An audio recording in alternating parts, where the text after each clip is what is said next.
Here's the fundamental truth about the Lakers. Obviously, we spend a lot of time talking about LeBron James because he's one of the greatest players, if not the greatest player to ever play basketball. He's going to go down in history for all of these accomplishments that nobody's probably ever going to match. The amount of time he's played, the productive career he's had to the point where he's now in his 40s and we're still talking about him as an All-NBA player. But the truth is, for the first time in his career, I was at Madison Square Garden on the Saturday night in late January when the Lakers stunned the world and traded for Luka Doncic. Did it right after they beat the Knicks. It was one of their best wins of the season. Saw Rich Paul after the game. LeBron and AD were there after the game. Or AD wasn't there. He was hurt, but LeBron was there. Lakers are feeling great. AD was coming back from an injury soon. Lakers are feeling really good about their team.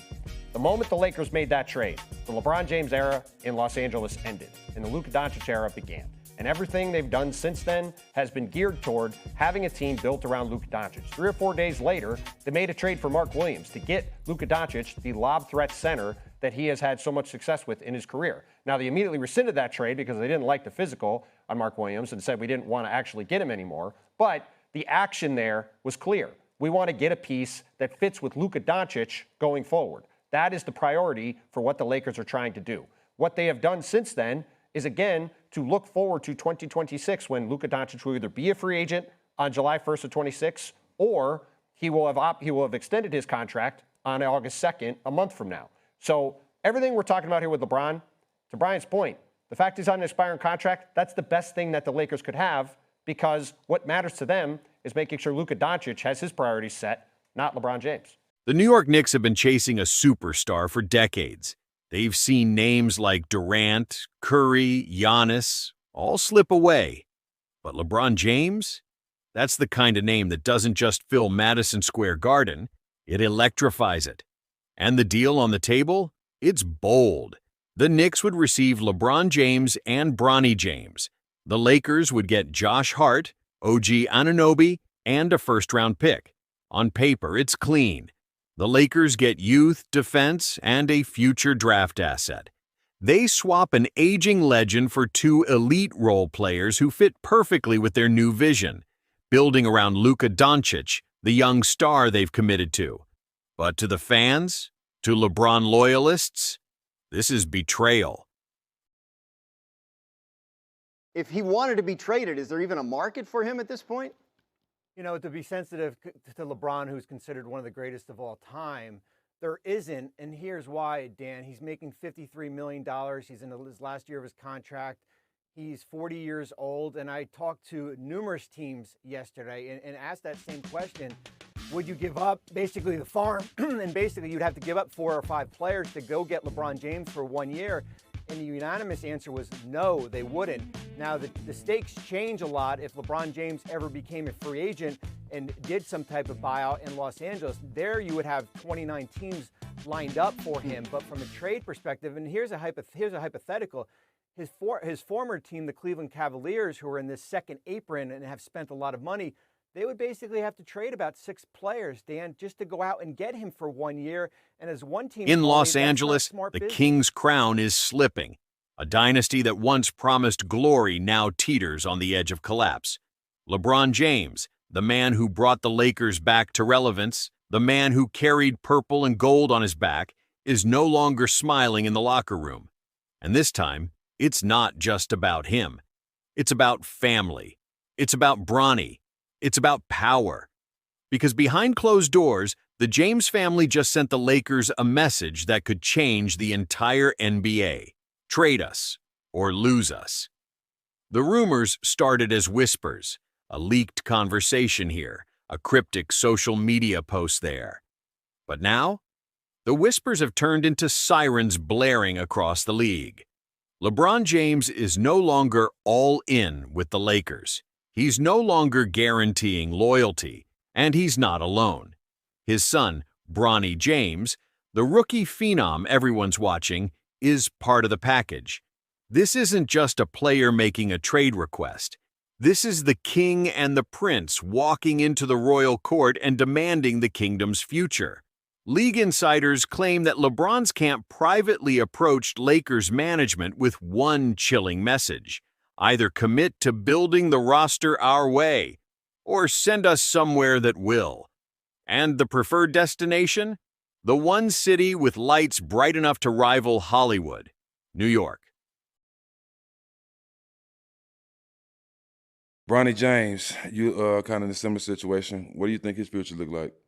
I like Bronny James, man. I went to the game when they played here. I felt bad for him because it's a lot on this shorty. I could see and see the pressure. I could see it because I got boys, man, and I could see it. And when he steps out there, they want to see the daddy. Bad. They want to see the daddy.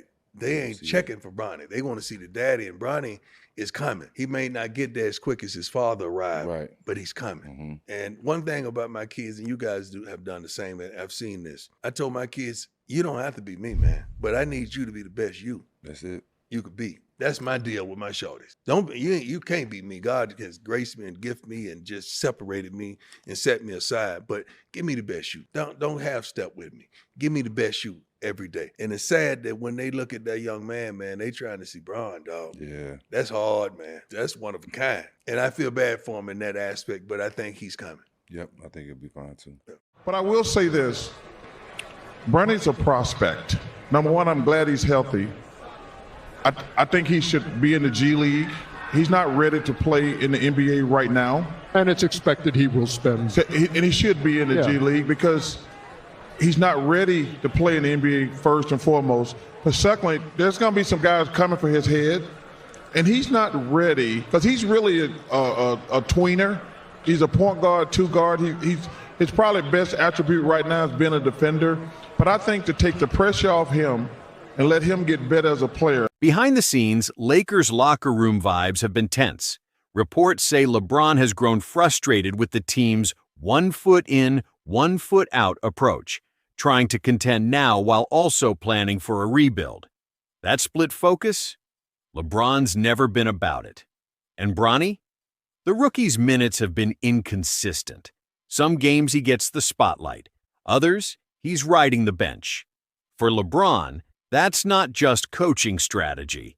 That's a red flag. Sources close to the James family say LeBron sees New York as the perfect place for Bronny to grow into a star, under the biggest media lights in the world, surrounded by vets like Jalen Brunson.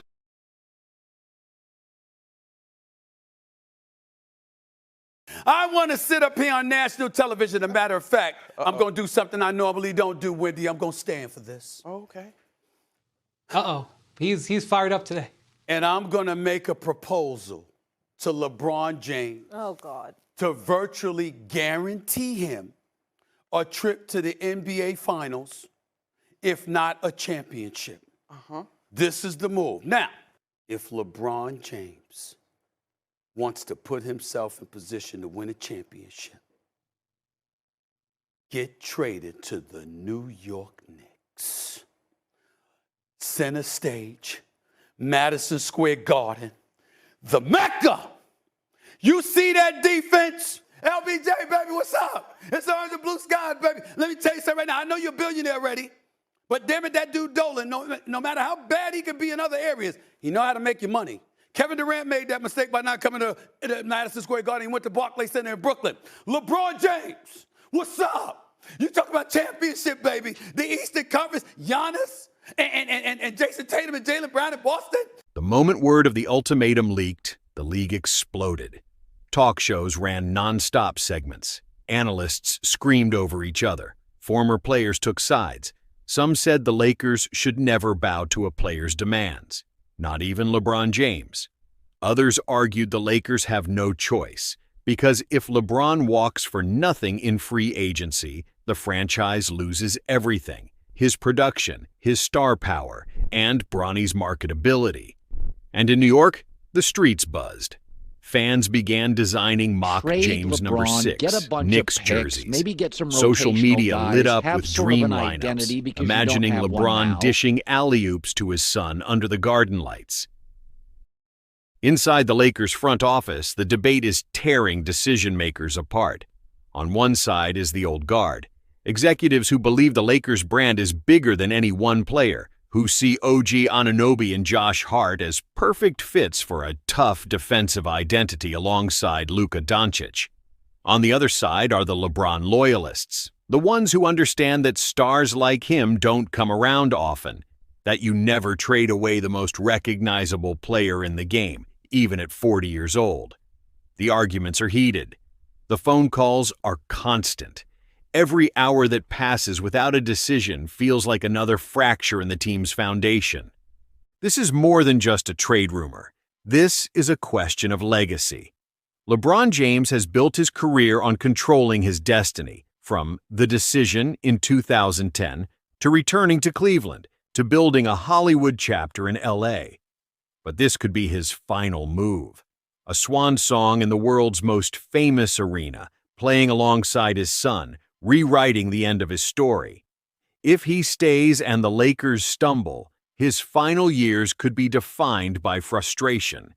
If he leaves and wins in New York, he could cement himself as the most influential player in NBA history. Do you know what they said about him in Summer League?